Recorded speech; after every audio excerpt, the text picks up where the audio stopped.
اور ایسے لوگ بھی اللہ کو پسند نہیں ہیں جو کنجوسی کرتے ہیں اور دوسروں کو بھی کنجوسی کی ہدایت کرتے ہیں، اور جو کچھ اللہ نے اپنے فضل سے انہیں دیا ہے اسے چھپاتے ہیں۔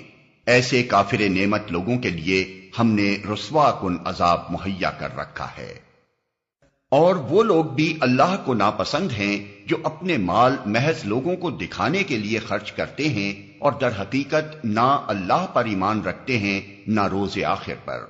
سچ یہ ہے کہ شیطان جس کا رفیق ہوا اسے بہت ہی بری رفاقت میسر آئی۔